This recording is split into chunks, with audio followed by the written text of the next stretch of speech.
자, 이제 시험 문제 어떻게 나오는지 한번 볼까요? 제2장 국문법입니다. 국문법 안에는 시험 문제 나오는 분야가 국문법의 영역 전반적으로 나오겠죠.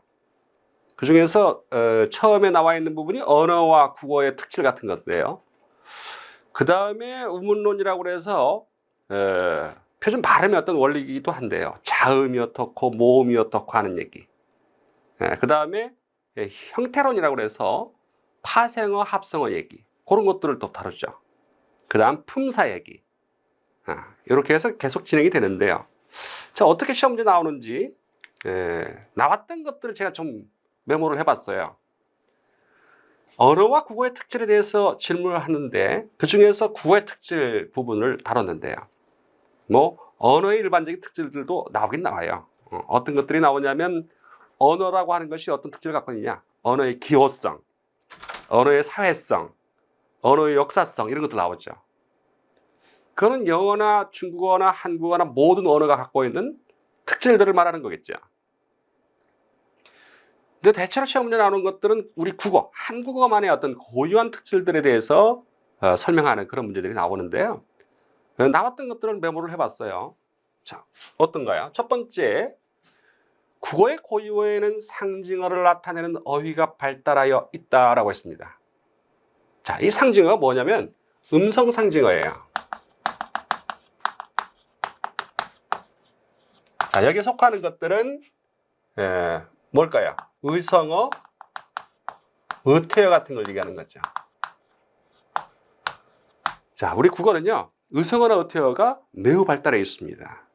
그래서 이런 것들을 음성 상징어라 또는 상징어라고 표현하고, 국어의 특질로서 어휘상의 특질이죠. 이런 어휘들이 많이 발달해 있다. 맞는 얘기죠. 두 번째 나온 거 볼까요? 국어는 어간의 문법적인 기능을 가진 요소가 결합하는 첨가의 특성을 지닌다.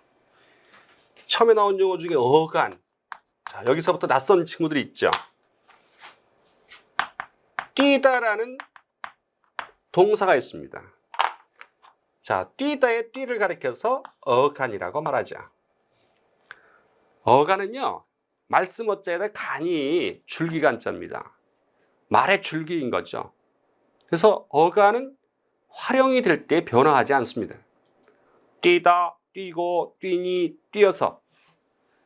이 뒷부분을 일러서 뭐라고 할까요? 변화하죠. 뛰고, 뛰니, 뛰어서 이렇게 변화하죠. 이 부분을 가리켜서 어미라고 말하죠. 어간에 어미가 붙어요. 그런 것들이 붙어서 어떤 문법적인 관계를 나타내거나 그러겠죠.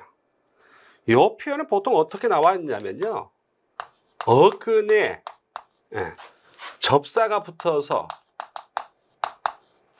조사나 어미 같은 걸 얘기하는 거죠. 이 앞에 살짝 들어가 빠진 게 뭐냐면 굴절 접사예요. 우리 풋사과라고 할 때는 풋이 접사인 건 아시겠죠? 들어보셨죠? 이것도 접사예요. 요거는 파생어를 만드는 접사다 해서 파생접사라고 말하죠. 자, 보통 얘기할 때는 요 얘기로 어근에, 말의 뿌리가 되는 어근에. 자, 뛰다의 뛰는 어근이기도 하고요. 밥이라고 할 때 밥 같은 경우도 어근입니다.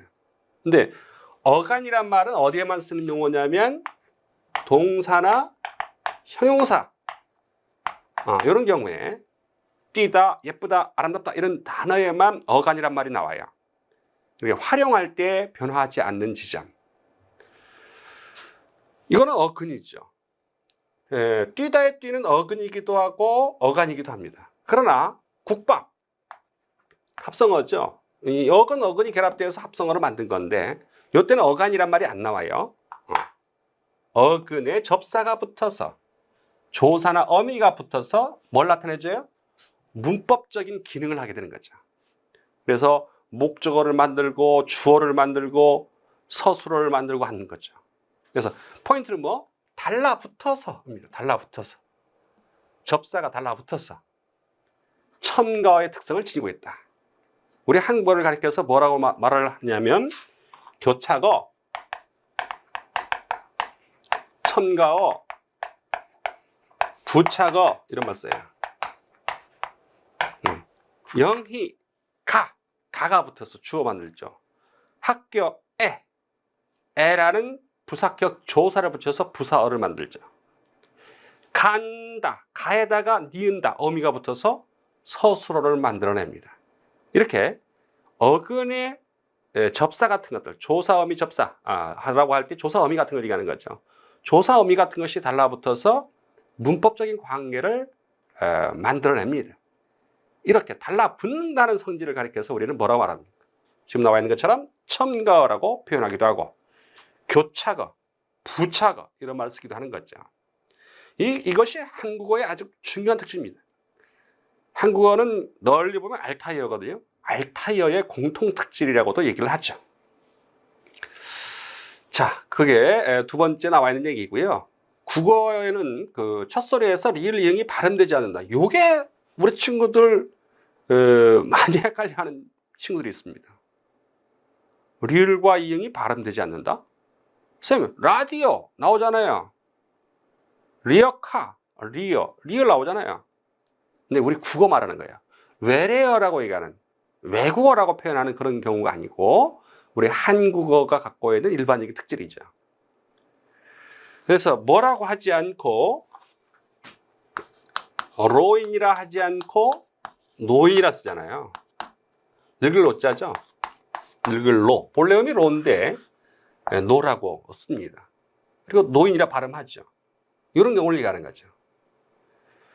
한자 음에 리을로 시작되는 음은 단어는 없는 것으로 처리를 하시면 됩니다. 그런데 이응이 발음되지 않는다? 자, 이응은 두 가지가 있어요. 어떤 이응이 있죠? 이응에는 두 가지 이응이 있잖아요.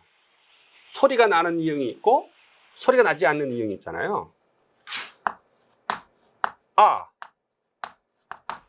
강 할 때 요거는 음가가 없는 거예요. 이게 제로예요, 제로. 제로 음가. 요거는 어떤 발음이 합니까? 자, 했어요. 실제 강 할 때 이응 발음이 나죠. 요 이응 말한 거예요. 여기서 말하는 이응은 소리가 나는 이응을 말하고 있는 겁니다. 그래서 받침에 사용되는 이응이 첫 음에서 발음이 되지 않는다. 이렇게 하지 않잖아요. 그냥 아라고 하죠. 그럼 뭐 발음한 거예요? 모음 발음한 거죠. 그래서 여기에 나오는 요 이응이 첫 음에서 발음되지 않는다. 착각하시면 안 돼요. 이응은 두 가지가 있는 거예요. 여기에서 언급하고 있는 이응이 발음되지 않는다 하는 것은 소리가 나는 이응을 가리키고 있는 것입니다. 자, 이건 뭘 설명한 걸까요? 두음 법칙이겠죠. 두음 법칙이라고 말하는 거죠. 로인이라 하지 않고 노인이라 한다. 여자라 하지 않고 여자라 한다. 뭐 이런 것들. 두음에서 벌어지는 어떤 원칙, 발음. 그래서 두음 법칙이라고 얘기하죠. 자, 이해하셨죠? 음소문자다 그 다음에 했어요. 우리는 뒤에서 배울 겁니다만은 우문이란 말을 써요. 우리가 우문. 자음 모음을 뭐라고 말합니까? 운이라고 말합니다. 음소, 운소 두 가지를 합쳐서 우문이라고 말을 하고 있는 거죠. 자음 모음 같은 거. 정확하게는 근데 음소는 자음과 모음을 가리켜요. 기역, 니은, 디귿, 리을, 아야, 어여 이렇게 자음과 모음이 있잖아요. 그래서 이걸 음소라고 말합니다. 우리 국어에 자음과 모음의 숫자를 볼까요? 자음은 모두 몇 절까요? 자음이 많아요? 모음이 많아요? 우리 친구 말해봐요. 그래요. 자음이 적습니다. 많지가 않고 19개고요. 모음이 21개예요. 합쳐서 자음, 모음 합치면요 40개입니다.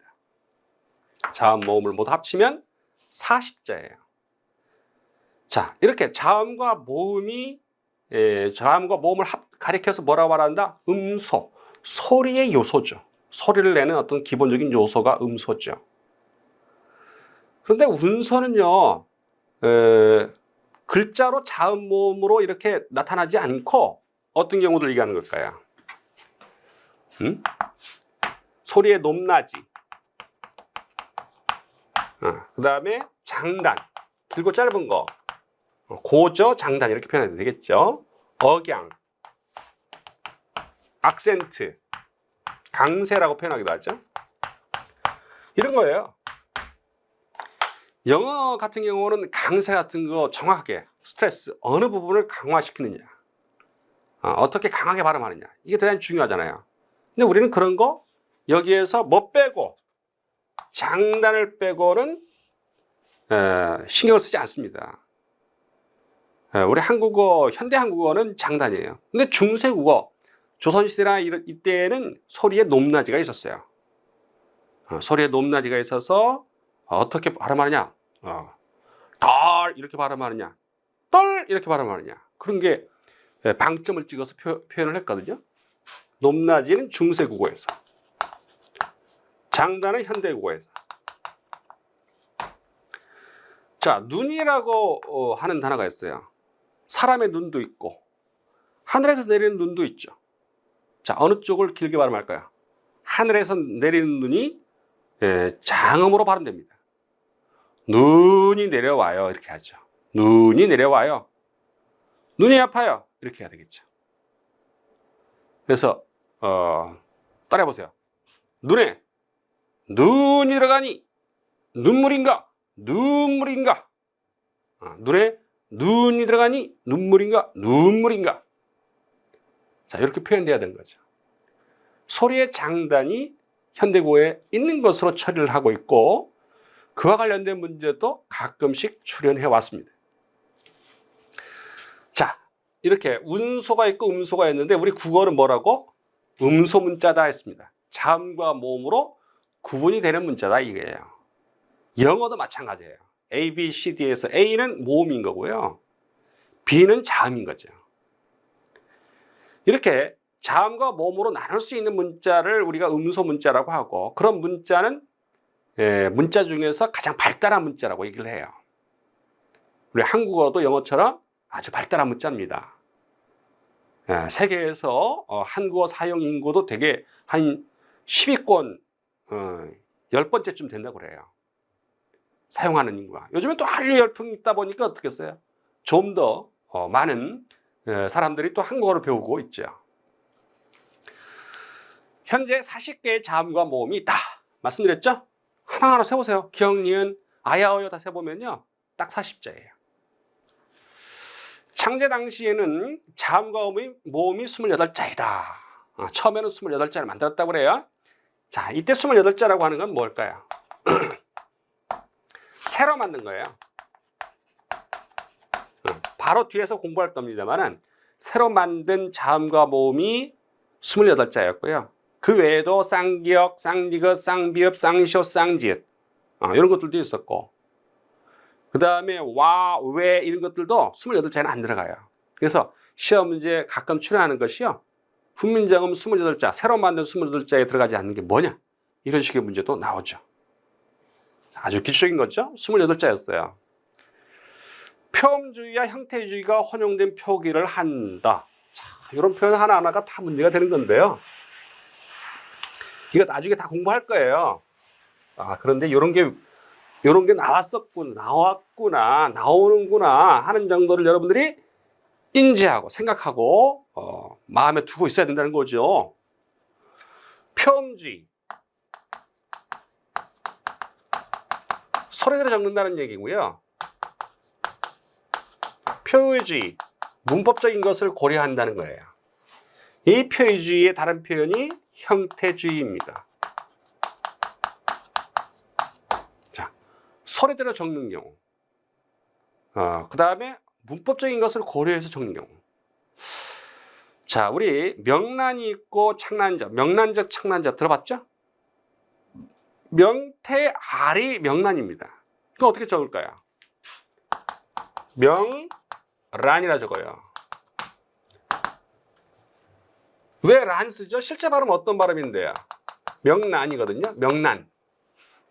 이응과 리을이 결합되면요, 이응, 리은 발음 나요. 명란, 명란젓 이러거든요. 근데 창란은 어떻게 적어요? 그냥 난 써요. 자, 명태의 R이에요. 이게 한자음이 R입니다. R. R란자예요. 근데 창란은 명란과 짝을 이루게 하려고 명태의 창자, 내장을 가리켜서 창란이라고 한 거죠. 근데 실제 발음이 창란이라고 사람들이 발음을 했는데 R은 아닌 거예요. 그럼 어떻게 적을 것인가 고민을 했던 거죠. 그래서 야, 그냥 이건 소리를 적자. R도 아닌데 어떻게 란이라 쓰겠냐. 그래서 그 단어의 뜻을 살려서 형태주의의 뜻에 살려서 란이라 쓰고 그냥 소리대로 적어버린다. 창란이 되는 거죠. 자, 꽃이 피었다. 이건 어떤 표기예요? 이렇게 적잖아요. 자, 실제 발음은 어때요? 꽃이라고 발음 넣을 거 아니에요. 그럼 꽃이라고 이렇게 적은 것은 표의주의에 따른 표기죠. 문법적인 것을 고려해서 꽃이라는 명사와 주격조사 이가 결합되어 있는 형태, 꽃이 피었다의 꽃하고 이 형태. 문법적인 것을 고려해서 이건 주어입니다. 라고 얘기를 하기 위해서 밑에처럼 쓴 거죠. 위에 소리 나는 대로 꽃이 피었다. 닭꽃이? 양꽃이? 무슨 꽃인가? 사람들이 혼동되겠죠. 그래서 이런 것들을 고려해서 소리대로 적는 경우와 어법에 맞게, 문법에 맞게 적는 경우 두 가지 형태로 한글 맞춤법의 대원칙을 잡고 있습니다. 그래서 표음주의와 형태주의가 혼용된 표기, 한글 맞춤법을 얘기하고 있는 것이죠. 그 다음 8번째, 훈민정음 해례본은 유네스코에서 세계기록문화유산으로 지정되었다 했습니다.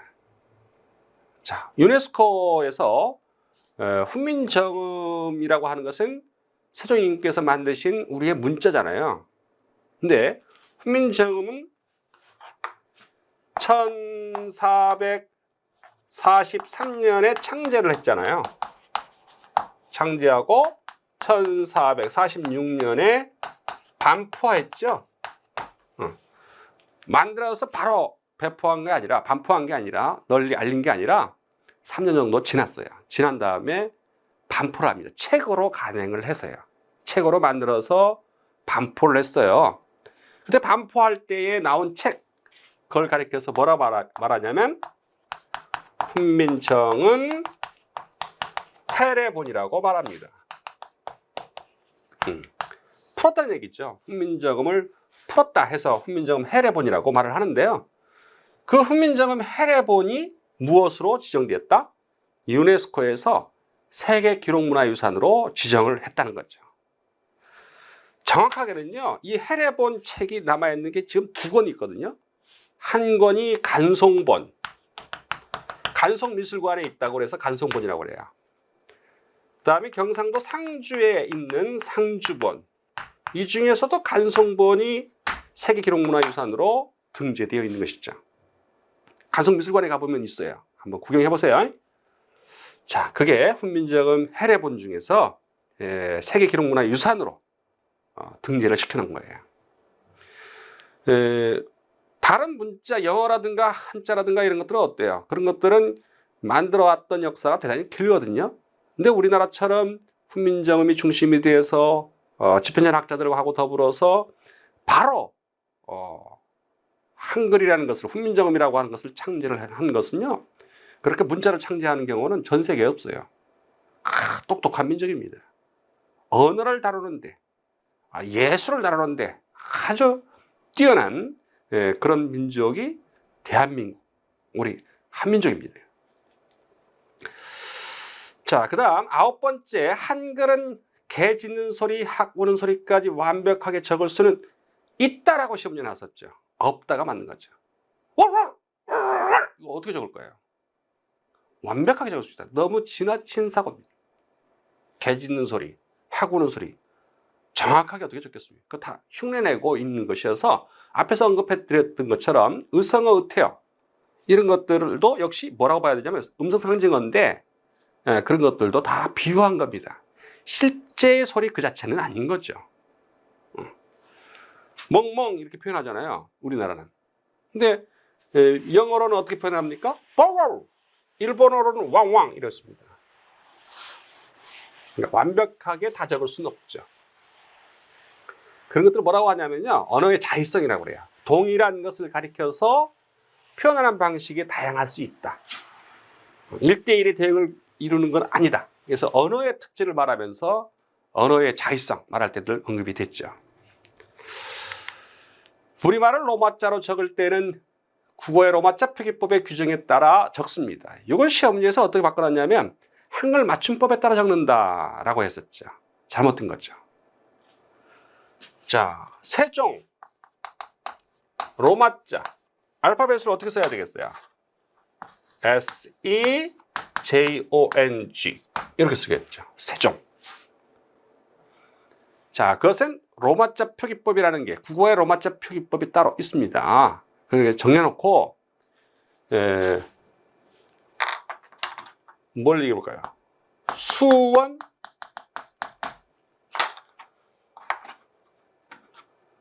수원이라고 적어봐요. 어떻게 적어야 돼요?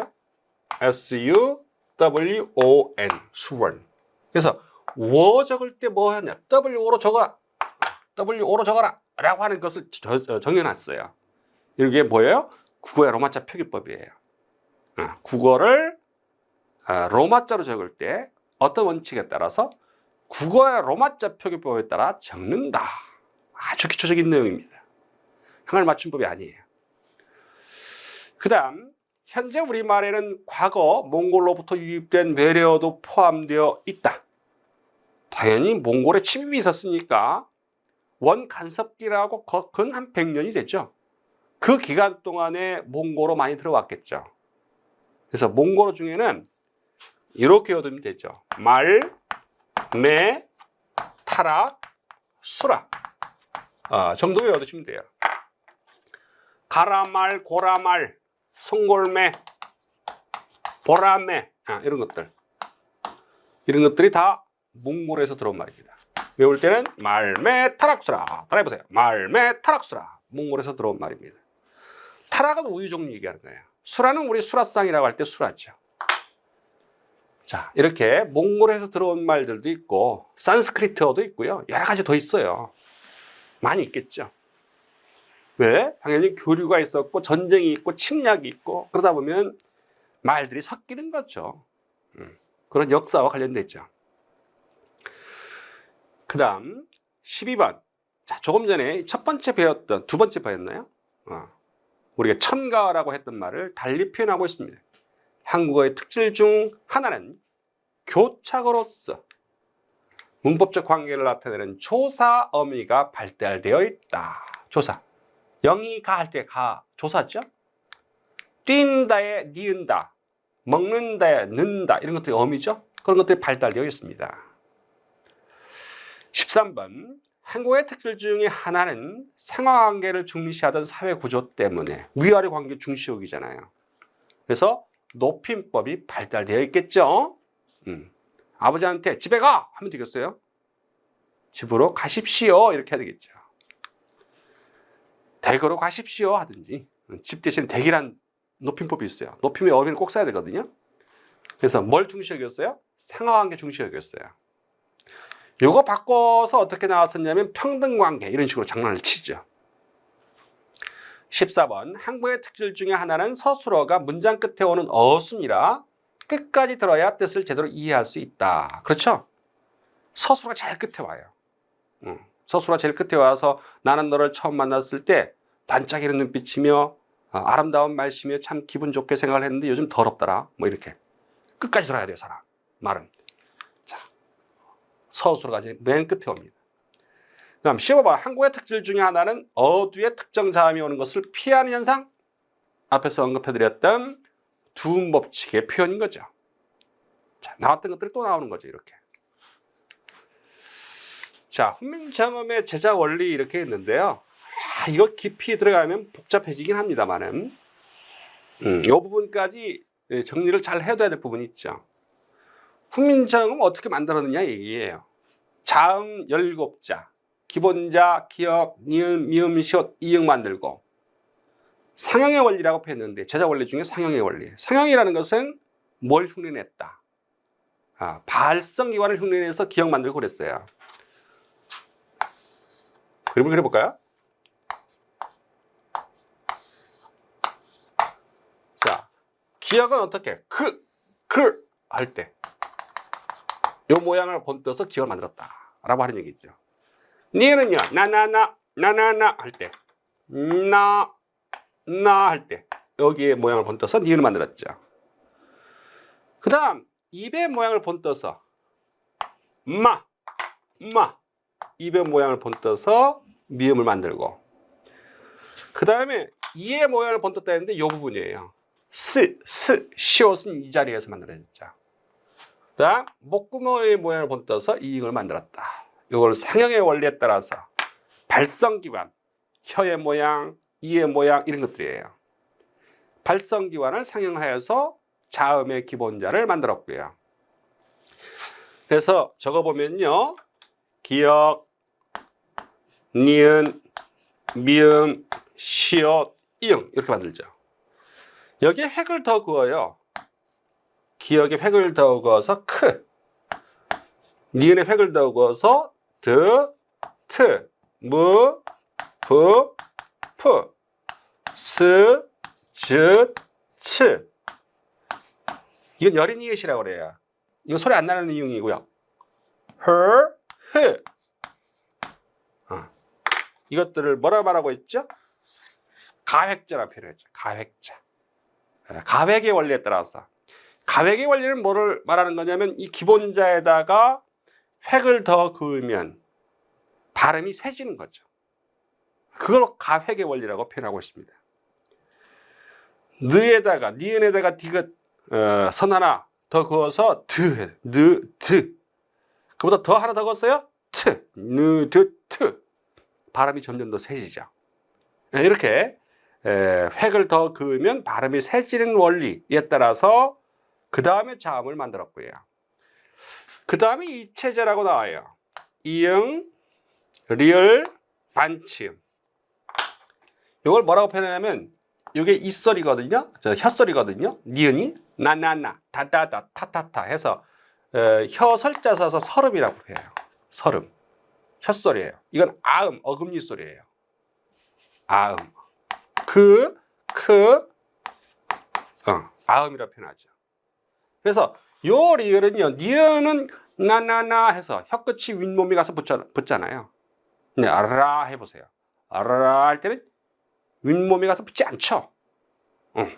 그런 원리 때문에 이것을 현대어는 리을이라 합니다만은 반설음이라고 표현하죠. 반설음, 반이소리라고 표현하죠. 이거는 스, 즈, 츠인데요. 이거는 z예요. z. 그래서 반만 이소리다, 반치음 이렇게 표현하죠. 옛니응, 이건 옛날 이응이죠. 이거 소리가 나는 이응이고 이거 소리가 안 나는 이응이에요. 세종이라 할 때 어떻게 쓰였을까요? 이렇게 되어 있어요. 나란말싸면 세종 할 때 종자가, 세종 어제 훈민정음 할 때 종자가 이렇게 되어 있어요. 요거죠, 이거. 그 소리가 나는 이응은 꼭지가 달려있는 옛날 이응을 썼던 거죠. 요 세 개를 일러서 뭐라 말하고 있나요? 이체자라고 말하고 있죠. 이체자. 옛니응, 리을, 반침을 일러서 이체자라고 표현하고 있습니다. 이 이체자는 왜 이체자라 말을 했을까요? 한자로 표현하면 이자가 다른 이자예요. 체는 몸체자인데요. 그다음에 자자는 글자 자자겠죠. 가획자와는 이체자다 이렇게 되어 있어요. 원문을 보게 되면. 가획자와는 체가요, 성질이에요. 성질이 다른 글자다. 예전엔 모양이 다른 글자라고 했는데 모양 같은 글자가 어디 있어요? 모양이 같으면 어떻게 같은 글자라고 해야지 다른 글자라고 어떻게 하겠습니까? 그래서 성질이 달라요. 가획자는 획을 더 그으면 발음이 세지지 않아요.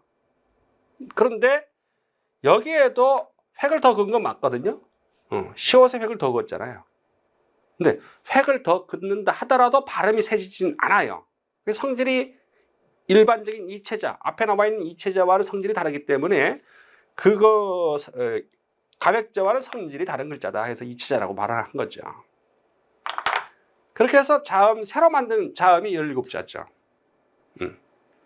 그다음 모음은 아래야 의의, 하늘 땅 사람을 본떠서 기본자를 만들고 거기에 그걸 결합을 했죠. 그래서 오, 아, 우, 어 같은 합성의 원리에 따라서 만들었다 하는데 이거는 가획을 아닌가? 가획이라 말하면 안 되나 생각할 수 있는데 그렇지 않고요. 오라고 하는 것은 뭐예요? 의에다가 아래야입니다. 아래야. 그래서 원문이 어떻게 되어 있냐? 합이성이라 되어 있어요. 합쳐서 이루었다죠. 합이성. 그래서 합성의 원리라고 말해요. 오, 아, 우어 초출자, 요, 야, 유여 제출자 이렇게 해서 합성의 원리에 따라서 모음을 만든 거죠. 선생님 이런 거 하나하나 다 외워야 되나요? 외워야 돼요. 이 문제가 계속 나오고 있거든요. 여러분들이 머리가 아프시더라도 정리를 잘 해둬야 될 부분이라는 걸 인지를 하시고 준비를 하셔야 되겠죠. 그 외에 합역의 원리라고 해서 병서, 병사에서 자음에 병사란 말은 나란히 쓰기거든요. 나란히 써서 쌍기역, 쌍디귿, 쌍비읍, 쌍시옷, 쌍제, 쌍히읗. 그 다음에 시옷기역, 시옷디귿, 비읍, 시옷 이런 합용병서. 병사란 말을 주의해 두세요. 나란히 쓰기입니다. 병사란 말을 중세국어 표현으로 이렇게 쓰여 있죠. 갈바쓰기 이렇게 쓰여 있어요. 가로로 쓰는 거예요. 가로로. 그래서 나란히 쓰는 거. 자, 이와 같은 글자는 새로 만든 건 아니고 이미 만들어 놓은 글자를 합쳤다는 얘기입니다. 그래서 이때는 합용, 합쳐 사용하다고요. 이건 합성 이루었다니까 구분하셔야 돼요. 이건 합용이라 표현하고 이거는 합성이라고 표현하고 있죠. 그럼 연서는 이어쓰기거든요. 지금 나와 있는 것처럼 승경은 미음, 승경은 비읍, 승경은 피읍, 뭐 따래? 미음, 비읍, 피읍. 이건 순음이라 합니다. 입술 소리죠. 무, 부, 푸. 입술 소리 아래 무엇을, 이응을 이어 쓴 거죠. 이어 쓰면은 입시울 가벼운 소리, 입술 가벼운 소리. 그러니까 부 같은 경우는 비읍 같은 경우는 부 발음하잖아요. 부, 바바바, 아, 바바바, 오바, 바바바 하는데 승경은 비읍은 부드럽게 하는 거야. 그래서 승경은 비읍 발음을 15세기에 사라졌다 하는데 경상방언에서는 아이고 더버라 더브 할 때 발음이죠. 이런 발음이 방언 형태로 살아있는 거죠. 그 다음에 모음의 경우는 병사하고 있죠. 아래야 의 이런 것도 만들었잖아요. 이걸 합쳐서 만들어낸 나머지 모음 또 있습니다. 이렇게 해서 이런 것도 역시 합용의 원리에 포함시켜서 얘기를 하죠. 이 틀을 완벽하게 외우셔야 돼요. 사실은 머리가 아프시겠지만 연습을 하셔야겠죠. 자, 그래서 시험지에 나온 거 한두 개 볼까요? 자, 그와 관련된 얘기를 쭉 하고 있고요. 자, 훈민정음 해례본에 나오는 한글의 제자 원리로 가장 옳은 것은 이렇게 해서 시험 문제 나왔었네요. 초성은 발음교환을 본떠 만들었는데 기역은 혀가 윗잇몸에 닿는 mom을 본뜬 것이다. 맞나요? 혀가 윗잇몸에 닿나요? 그 맞나요? 나나나 할 때잖아요. 나나나. 그래서 이건 잘못된 겁니다. 니은이 혀가 윗잇몸에 닿을 때의 모양이죠. 나, 다, 타 할 때. 그 다음 기역, 니은, 미음, 시옷, 이응 5개의 기본 문자의 가획의 원리로 키읔, 디귿, 티읕. 자, 여기 리을 들어가면 안 되죠. 가획의 원리가 아니라고 했잖아요. 리을, 반치음, 옛니응은 뭐라고요? 입체자니까 가획의 원리에 아예 포함시키지 않아요. 그래서 리을 들어가면 안 되거든요. 비읍, 지읒, 치읒, 히읗 이런 것들은 가획의 원리라고 볼 수 있습니다만 리을이 들어가서 문제를 일으켰고요. 문자의 수는 초성 10자. 야, 이거 글자 수, 숫자도 외워야 되겠네요. 초성이 모두 몇 자였죠? 17자였잖아요. 중성은 모음 얘기하는 거니까 11자죠. 그래서 28자 될 거 아니에요. 그래서 28자, 요 글자만 맞추고 가운데로 섞어놨어요. 3번도 잘못되어 있습니다. 연서 아까 봤죠? 연서 위아래로 이어지는 거예요. 연서는 이응을 이용한 것으로 순경은 비읍 같은 것이다. 이어쓰기, 이어쓰기, 순경은 비읍, 순경은 비음 같은 것들이 연서가 되죠. 그래서 지금 바로 봤던 어떤 그 제자 원리 어떻게 만들어졌느냐 이런 것들을 문제화시키는 경우들이 존재한다는 것을 알 수가 있습니다. 정답은 4번이 되겠네요. 자, 한 문제 더 볼까요? 자, 발음기관에 따라서 아, 설, 순, 치, 후로 구별하고 있는 훈민정음 체계. 아, 어금니 소리. 설, 순, 치, 후. 기역, 니은, 미음, 시옷, 이응. 키읔, 디귿, 티읕. 비읍, 피읍. 지읒, 치읓. 여린이가 티읕. 인니응. 반설은 반칩 이렇게 되겠죠? 그 다음에 천, 지, 인. 아래야, 이, 아, 오, 우. 야, 여, 요, 유. 여기 새로 만든 것들이에요. 자, 그래서 아설순, 치우 이렇게 다 구별하고 있는 훈민정음의 자음 체계를 참조할 때 다음 휴대전화의 자판에 대한 설명으로 옳지 않은 것을 골라라 이렇게 문제를 냈습니다. 자, 훈민정음의 자음 체계에 따른다면 시옷은 지읒, 치읓 칸에 함께 배치할 수 있다. 뭐 얘기한 거죠? 이거 얘기한 거죠. 치음이니까 훈민정음 자음 체계에서 입소리니까 스, 즈, 츠 같은 칸에 배치할 수 있다. 말 됐죠? 그 다음 미음 시옷은 미음과 시옷은 칸은 조음 위치와 조음 방식의 양면을 모두 고려하여 같은 성질의 소리끼리 묶은 것이다. 이게 잘못됐네요. 이거는 아사순치유는 뭐냐면요. 소리 내는 방법이에요. 중세국어에서 소리 내는이란 말을 달리 조음이라고 쓰죠. 조음 방법이 어금니의 소리를 만들어낸다.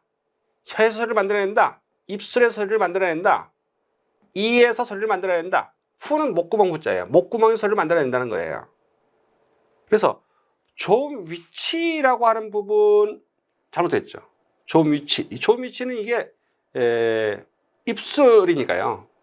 소리를 내는데 입술의 소리를 만들어낸다. 이렇게 하는데 다르잖아요. 이건 이에서 만들어내잖아요. 그래서 같은 성질이라 했으니까 잘못된 거죠. 정답은 2번이 되겠죠. 디귿, 티읕, 리을 같은 칸은 훈민정음 창제 당시 적용된 가획 등의 원리에 따른 제자 순서보다는 소리의 유사성을 중시하여 배치한 것이다 라고 했습니다. 소리의 유사성이잖아요. 느, 드, 트, 나라 소리의 유사성. 훈민정음의 자음체계의 이응과 엔니응은 구별되었다. 훈민정음의 자음체계에 따른다면 자, 이응하고 엔니응 요 구별해놨죠. 이응과 엔니응. 훈민정음의 자음체계에 따른다면 이 중에서 엔니응은 어금니 소리에 속한다. 이렇게 정리됐죠. 그래서 훈민정음 체계를 정확하게 인지하지 못하면 이런 문제 풀 수가 없겠죠. 1시간은 정확하게 개념을 이해하고 정리를 해야만 이런 문제를 풀 수가 있겠습니다. 자, 이 부분은 우리 예비 학습하는 그런 경우입니다만, 입문 과정입니다만 정리를 잘 해두시면 실제 여러분들 이론 강의하고 문제 풀이할 때 어렵지 않겠죠? 자, 이렇게 해서 언어와 국어의 특질과 관련된 부분의 문제가 어떤 것들이 나왔는지, 여러분들이 공부를 해야 될 것이 무엇인지, 이거 정말 중요한 거예요. 기출문제들을 정리를 해서 시험 문제 나왔던 것들에 대한 기본적인 것들 여러분들이 살펴볼 수 있도록 만들어 놓은 것이니까 잘 들여다보시면 좋겠습니다. 자, 이렇게 해서 우리 공부 첫 시간 오래되셔 끝났고 이제 1시간 했죠. 다음 시간에는 우문론에 대해서 자음과 모음의 체계, 현대국어의 자음 모음 체계에 대해서 정리를 해보도록 하겠습니다. 고맙습니다.